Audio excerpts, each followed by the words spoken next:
কলকাতা থেকে প্রায় 71 কিলোমিটার আমরা আসলাম এখনো পর্যন্ত। বড় জাগুলিয়ার টোলটা ঠিক ক্রস করেই রাস্তার উপরে একটা ধাবা পড়ে গেল, তো সেই ধাবাতেই আর কি আমরা দাঁড়িয়েছি। মোটামুটি কিছু একটা খেয়ে আমরা এখান থেকে রওনা দেবো। এখনো পর্যন্ত রাস্তা খুবই ভালো পেয়েছি, শুধুমাত্র বড় জাগুলিয়ার কাছে মানে বাদিক দেখলে ঘুরলাম, তো সেখানে একটুখানি খারাপ ছিল। বাট পুরো রাস্তা মানে আর কি কল্যাণী এক্সপ্রেস ওয়ে ধরে আসলাম, পুরো রাস্তাটা কিন্তু দারুণ মাখন সুন্দর রাস্তা করে দিয়েছে। এবং বড় জাগুলিয়ার ওপর দিয়ে যে ব্রিজটা আছে ওটাও পুরো ডাইরেক্ট কানেক্ট করে যাবে। এখনো পর্যন্ত পুরো রাস্তার কাজ যেহেতু আর কি কমপ্লিট হয়নি, তাই তারা এখনো সেইভাবে খোলেনি। বাট এখনো পর্যন্ত রাস্তাটা কিন্তু ঠিকই আছে, ভালো আছে। প্ল্যানেট থেকে যেই বাসগুলো ছাড়ে, তো সেই বাসগুলোর কিন্তু এইটাই রুট। তো চলো দেখা যাক কতক্ষণে আমরা শিলিগুড়ি পৌঁছাই। এখনও সারা গাড়ি চলবে, একটু খেয়ে নিই, তারপরে আবার রাস্তায় ইনফরমেশানগুলো তোমাদের দিতে থাকবো, যাতে রাস্তাগুলো তোমরা ভালোভাবে বুঝে যেতে পারো। আর রাস্তার কি কন্ডিশান প্রত্যেকটা আপডেট কিন্তু তোমাদেরকে দেবো। তাই ভিডিওটা একদম শেষ অবধি দেখো, না স্কিপ করে দেখো। ভিডিওটা কিন্তু আশা করি তোমাদের ভালো লাগবে।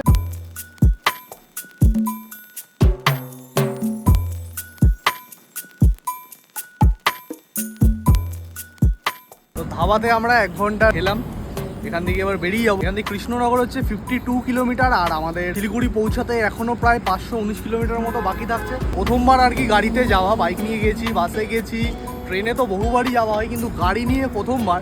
তো এই আর কি এই ট্রিপটা একটু অন্যরকম হতে চলেছে। তো ভিডিওটা শেষ অবধি দেখো, আশা করি তোমাদের হেল্পফুল হবে। দেখো পুরো কমপ্লিট করো, তাহলে কিন্তু রুটটা কিন্তু পুরোটাই আর কি তোমরা বুঝতে পারবে। তো চলো আবার দেখা হচ্ছে তোমাদের সাথে রাস্তাতে।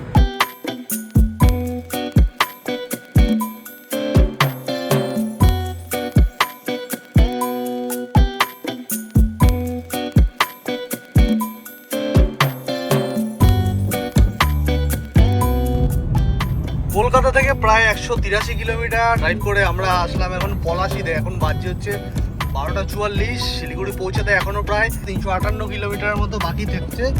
আর এরপরেই পড়বে হচ্ছে ফরাক্কা। শিলিগুড়ি যাওয়ার পথে NH-12-এ মোটামুটি রাস্তা সবই ঠিক আছে, কিন্তু হাবড়া থেকে সারগাছি মানে মুর্শিদাবাদ ঢোকার কিছু দূর আগেই রাস্তাটা কিন্তু মোটামুটি একটু, এখন যেমন ডবল লেন আছে, কিন্তু সারগাছি ঢোকার আগের রাস্তাটা কিন্তু সিঙ্গেল লেন আছে। তো ওই রাস্তাটা একটু খারাপ, বাদ বাকি মোটামুটি এখনো পর্যন্ত ঠিকই চলছে, সেটা তোমাদের বলে রাখলাম। আর এখন রাস্তা মোটামুটি ভালোই। আর নেক্সট আমাদের আসছে হচ্ছে মুর্শিদাবাদ।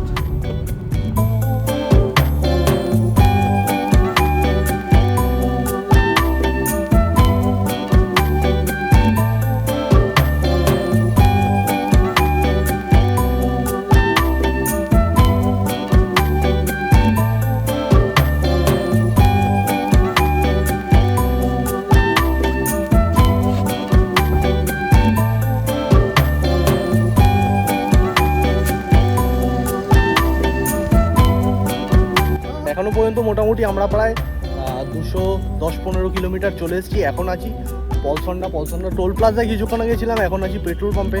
এখানেই পাশে আছে হচ্ছে পাপ্পুদা ধাবা, খুব ফেমাস এই রাস্তার উপরে, কিন্তু খুব ফেমাস একটা ধাবা বলতে পারো।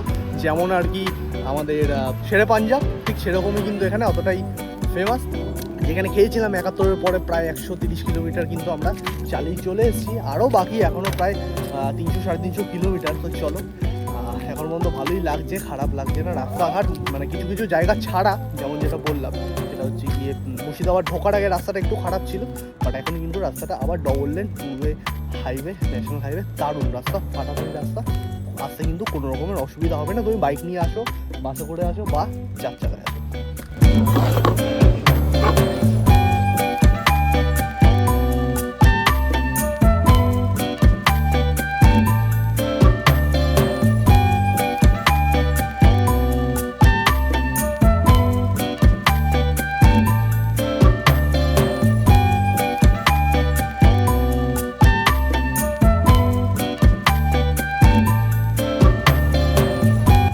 বাজে হচ্ছে 4:04। আমরা এখন আছি মালদা বাইপাসে। এখনও প্রায় শিলিগুড়ি পৌঁছাতে মোটামুটি 222 কিলোমিটার, অনেকটাই আমরা চলে এসেছি এবং যথেষ্ট ভালো টাইমিং মেনটেন হচ্ছে রাস্তাতে, সেটা বোঝাই যাচ্ছে। তো আমরা এখন আছি হচ্ছে মালদা রেস্টুরেন্টে, এখানে একটু চা পান করবো। চা এখানে দেখো ভেতরে সুন্দর ধাবা স্টাইল আর কি কেবিন ক্যাফে এইসব আছে। এখানে দেখো এগুলো মনে হয় বাইরে পাবে। চা হবে কিনা দেখছি। দাদা চা হবে? হবে বলছে চা হবে। এখানে দেখো ইন্ডিয়ানটা আমাদের টিভি আছে, এখানে আছে, এদিকটা মনে হয় রেস্টুরেন্ট। তো চলো চাটা খাই, তারপর আবার বেরিয়ে পড়বো আমাদের পরবর্তী নেক্সট স্টপেজের দিকে। তো এরপর বাকি হচ্ছে কি রায়গঞ্জ, মানে মালদা ক্রস করেই আমরা পৌঁছাবো রায়গঞ্জে। পরেই পড়বে হচ্ছে ডালখোলা বাইপাস, ডালখোলা বাইপাসের পরে পড়বে হচ্ছে পূর্ণিয়া, পূর্ণিয়া থেকে আমরা ডান দিক নিয়ে নেবো, ডান দিক নিয়ে পড়বে হচ্ছে ইসলামপুর বাইপাস।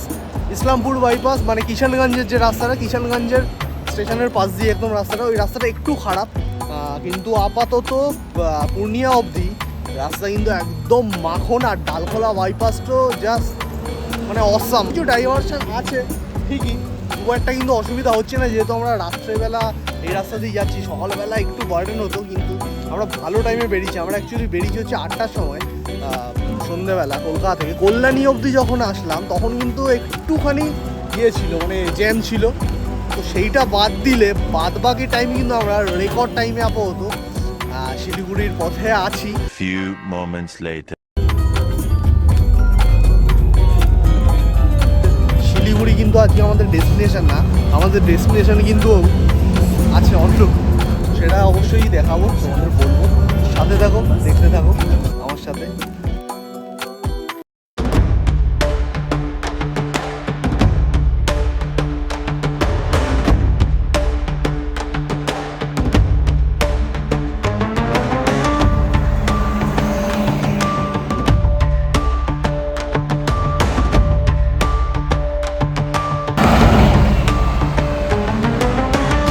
শ্যামলীকে আমরা ছেড়েছিলাম হচ্ছে লাস্ট মালদারও অনেক আগে।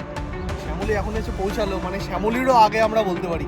5টার দেন শ্যামলী আমাদেরটা। এখন শ্যামলী যদিও পৌঁছে যাবে মনে হয়, কারণ ও যা টানছে পৌঁছে যাবে। আমরা এখানে একটা হালকা ব্রেক নিলাম, ঠান্ডা আছে ভালো, মানে আমি তো কি পড়েছি দেখো, তো আমার কিন্তু ভালোই ঠান্ডা লাগছে।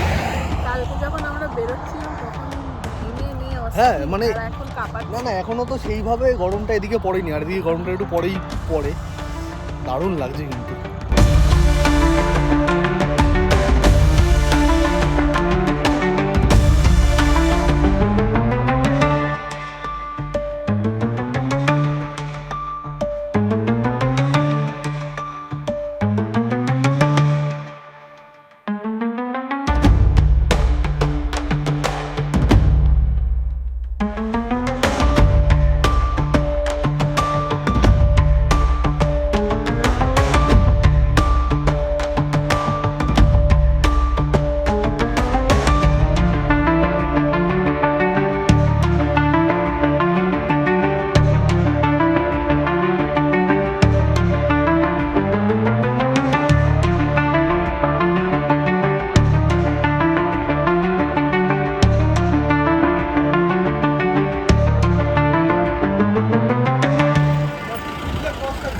বারোটা 15 বাজে, আমরা এখন আছি পালধারাতে। এখান থেকে ওই সুখিয়া মোটামুটি ওই 14 কিলোমিটারের মতো, আর সুখিয়া প্রকৃতিতে বাদিক চলে গেলে যায় হচ্ছে গিয়ে তোমার সান্দাকপুর ওই ট্রেকিং রাস্তাটা।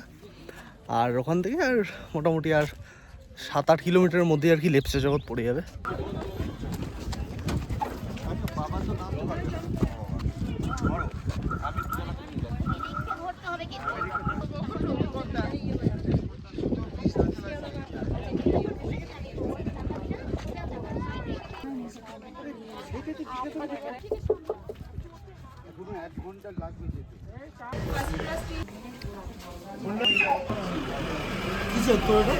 লেমন টি,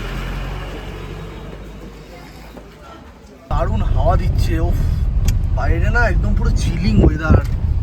ও ভাই সাহেব, সুখিয়া পুকুরি হচ্ছে 4.5 কিলোমিটার। তো আমরা এই চলে আসলাম সুখিয়া পুকুরি। পেছনে যে রাস্তাটা সোজা চলে যাচ্ছে ওটা হচ্ছে গিয়ে সান্দাকপুর রাস্তা, পেছনে একটা ইটের টাইপের রাস্তা। সুখিয়া থানা, এটা হচ্ছে সুখিয়া থানা। এখান থেকে মোটামুটি আর বেশি দূর বাকি নেই, কত 5 কিলোমিটারের মধ্যেই আমাদের লেপচা জগৎ পৌঁছে যাবো।